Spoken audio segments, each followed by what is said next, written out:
Audiolivro Segredos que vão mudar a sua vida. Evite termos técnicos.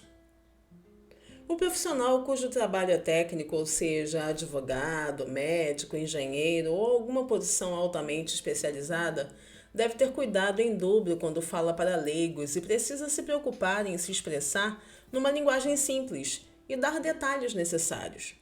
O autor sugere cuidado em dobro, pois, como parte de seus deveres profissionais, ouviu muitos discursos que falharam exatamente nesse quesito e falharam feio.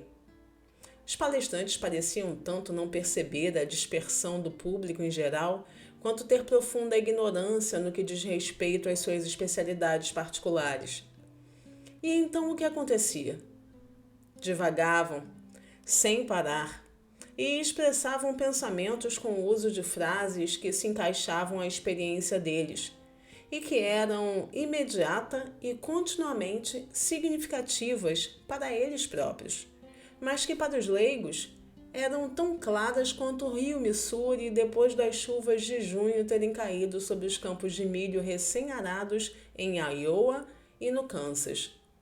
O que esse orador deveria fazer?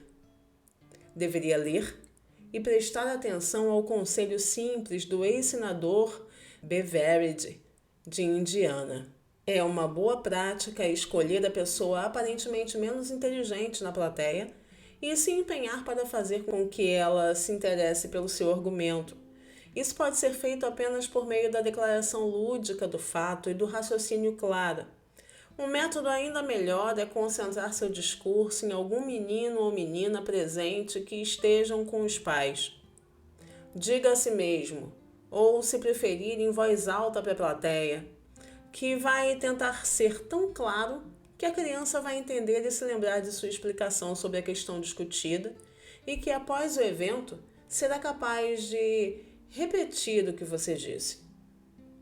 Outra razão muito comum pela qual os oradores não conseguem ser inteligíveis é que aquilo que desejam expressar não é claro nem mesmo para eles. Impressões obscuras, ideias vagas e indistintas. O resultado disso? Suas mentes não funcionam melhor em uma névoa mental do que uma câmera fotográfica em uma névoa real. Apele para o sentido da visão. Os nervos que vão dos olhos até ao cérebro são muitas vezes maiores do que os que vão a partir do ouvido. E a ciência esclarece que o ser humano dá 25 vezes mais atenção às sugestões do olho do que às do ouvido. Existe um provérbio japonês que diz: é melhor ver uma vez do que ouvir 100 vezes. Portanto, se quiser ser claro, imagine os pontos importantes, visualize suas ideias. É claro que nem todo assunto ou ocasião exige exposição física e desenhos, mas é possível usá-los quando sentir necessidade. Eles atraem a atenção, estimulam o interesse e frequentemente tornam a apresentação ainda mais clara. Faça com que o apelo ao sentido da visão seja definido e específico. Pinte imagens mentais que se destaquem de forma tão nítida e clara como o recorte do chifre de um touro contra o pôr do sol. Por exemplo, a palavra cão solicita uma imagem mais ou menos definida de tal animal, como talvez um Cocker Spaniel, um Scott Terrier, um São Bernardo ou um Pomeranian. Observe quantas imagens diferentes aparecem na mente quando alguém diz bulldog, pois o termo é menos inclusivo. Um bulldog malhado não chama uma imagem ainda mais explícita? Não fica mais nítido dizer um pônei de Shetland preto do que dizer um cavalo? Um galo anão branco com uma perna quebrada não dá uma imagem muito mais definida e nítida do que simplesmente a palavra galo? Reafirme as ideias importantes com palavras diferentes. Napoleão declarou que a repetição é o único princípio sério de retórica. Ele sabia que o fato de uma ideia ser clara, para ele nem sempre era prova de que os outros a compreendessem instantaneamente. Sabia que se leva tempo para alcançar o sentido das novas ideias e que a mente deve se manter concentrada nelas. Em suma, sabia que as ideias deviam ser repetidas, não exatamente na mesma linguagem. As pessoas vão se revoltar com isso com razão. Contudo, se a repetição for expressa em uma linguagem nova e for variada, os ouvintes nunca vão considerá-la como repetição. Use ilustrações gerais e exemplos específicos. Uma das formas mais seguras e fáceis de tornar o assunto claro é acompanhá-lo com ilustrações gerais e casos concretos. Qual é a diferença entre os dois? Um, conforme o termo indica, é geral, já o outro é específico. Veja a diferença e o uso de cada um deles a partir de um exemplo concreto. Considere a afirmação: há profissionais que ganham salários surpreendentemente grandes. Essa afirmação está clara? É possível ter uma ideia bem definida do que o orador realmente quer dizer? Não.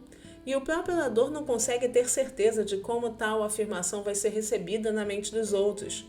A declaração, tal como está, é inteiramente vaga e solta. Precisa ser ajustada. Alguns detalhes esclarecedores devem ser fornecidos para indicar a quais profissões o orador se refere e o que ele quer dizer com surpreendentemente grandes. Há advogados, lutadores, compositores, escritores, dramaturgos, pintores, atores e cantores que ganham muito mais dinheiro do que o presidente dos Estados Unidos. Mas será que não existe uma ideia mais clara do que o orador queira dizer? Ele não individualizou a ideia, ou seja, ilustrou de forma geral e não apresentou exemplos específicos. Disse cantores e não nomes de cantores específicos. Por isso a afirmação é mais ou menos vaga. Os espectadores não conseguem visualizar casos concretos para ilustrar isso. Não é o orador quem deveria fazer isso para o público?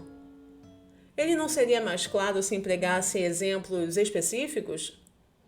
O palestrante tem de ser concreto, definido, específico. Essas qualidades não só contribuem para a clareza, como também causam boa impressão, além de estimular a convicção e o interesse. Não queira imitar o cabrito da montanha. Recentemente, o autor ouviu um orador que estava limitado a 3 minutos cronometrados para seu discurso. Ele começou dizendo que queria chamar a atenção para 11 pontos. 16 segundos e meio para cada fase do seu assunto. Parece inacreditável que um homem inteligente deva tentar algo tão absurdo.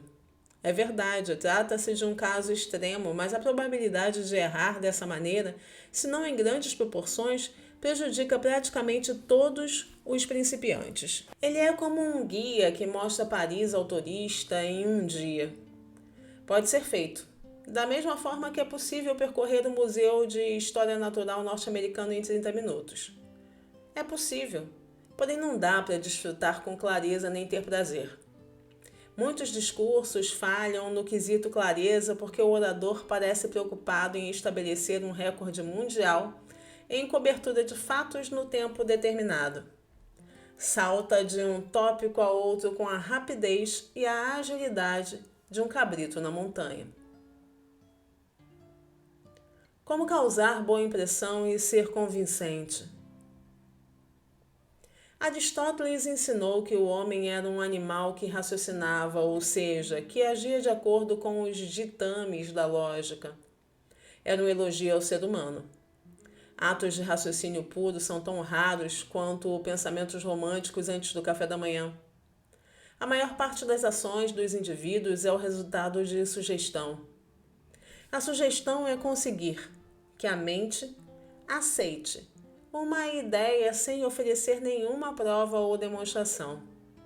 Se um palestrante disser a um espectador: o pó de fermento royal é absolutamente puro, e não tentar provar que isso é verdade, está usando a sugestão. Por outro lado, se apresentar uma análise do produto, E o testemunho de chefes bem conhecidos a respeito disso está tentando provar sua afirmação. Aqueles que são mais bem-sucedidos em lidar com outras pessoas contam mais com a sugestão do que com argumentos. O negócio de vendas e a publicidade moderna são baseados fundamentalmente na sugestão. Se por um lado é fácil acreditar, por outro é mais difícil duvidar. A experiência, o conhecimento e o raciocínio não são necessários antes que se possa duvidar e questionar de forma inteligente.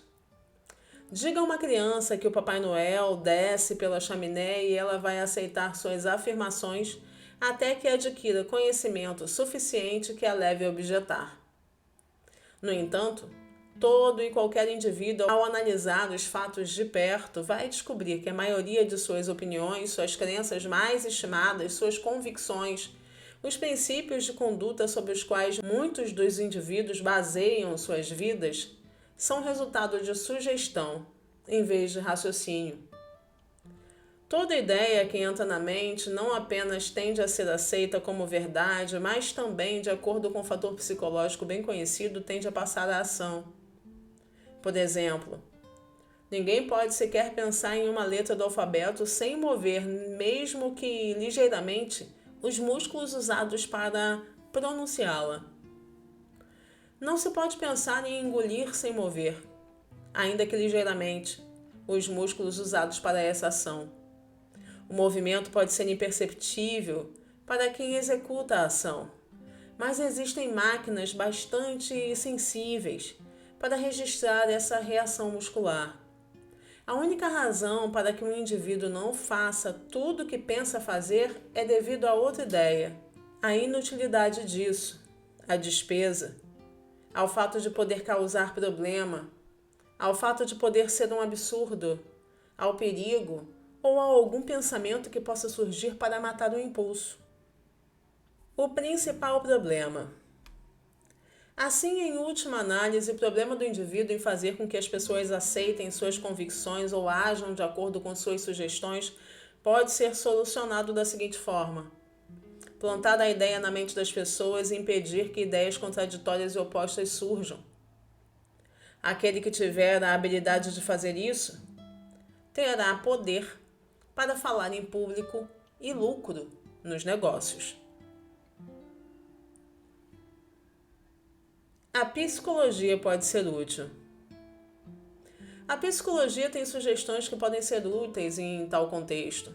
Sim, e de forma enfática. Veja a seguir quais são elas. Primeiro, quem ainda não observou que ideias contraditórias têm muito menor probabilidade de surgir na mente quando a ideia principal é apresentada com sentimento e entusiasmo contagioso. Disse contagioso, pois é a isso que o entusiasmo se refere, não é? Ele acalma as faculdades críticas. Quando o objetivo do indivíduo é causar boa impressão, deve lembrar-se que é mais produtivo agitar as emoções do que despertar pensamentos. Os sentimentos são mais poderosos do que as ideias frias. Para despertar sentimentos, o indivíduo deve ser bastante sincero. A falta de sinceridade rompe com os sinais vitais da maneira de se expressar em uma palestra. Independentemente das belas frases que um orador possa criar, independentemente das ilustrações que ele possa mostrar, independentemente da harmonia da sua voz e da graça dos seus gestos, se o orador não falar de maneira sincera, tudo não passa de armadilhas vazias e reluzentes. Aquele que quiser impressionar uma plateia tende a impressionar a si próprio. Seu espírito, que brilha através de seus olhos, irradia através de sua voz e se pronuncia através de sua maneira de se expressar, vai se comunicar com seus ouvintes. Compare o que deseja que as pessoas aceitem com algo que elas já acreditam.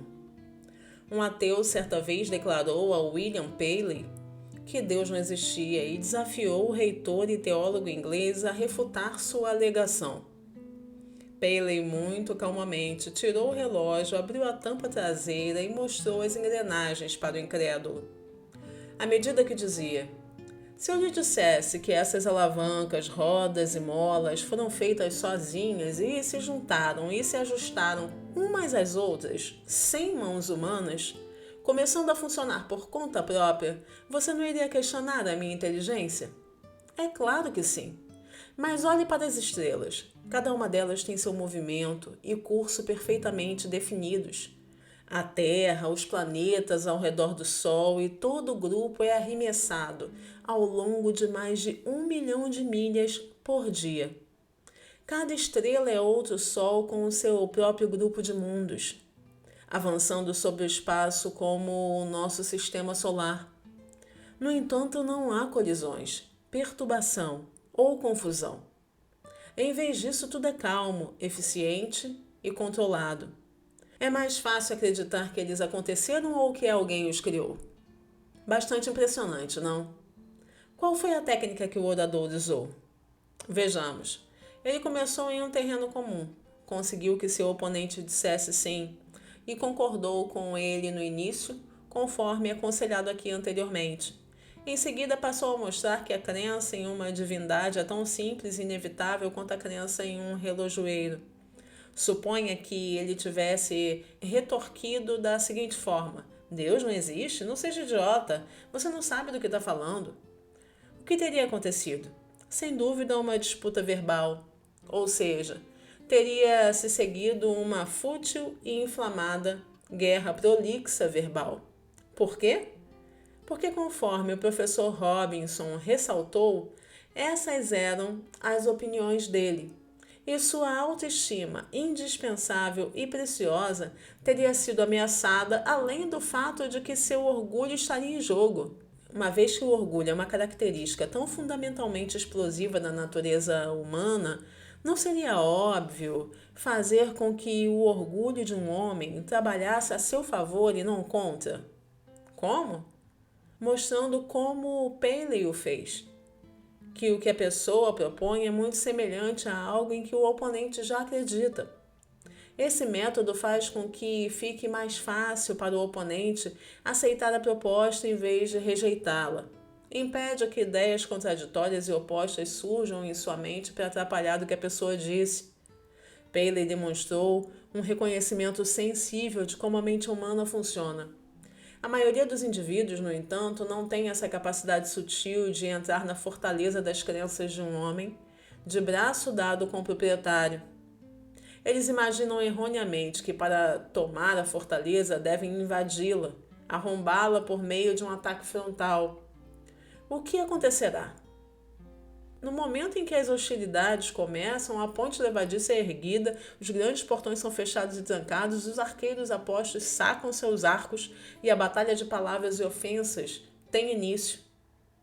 Tais desgastes sempre terminam em um empate, pois nenhum dos dois convence o outro de nada. Encerro o conteúdo de hoje agradecendo a sua presença por aqui, convidando você a se inscrever aqui no canal, deixar um like nesse vídeo e acompanhar as playlists de desenvolvimento pessoal por aqui. Obrigada e até o próximo vídeo.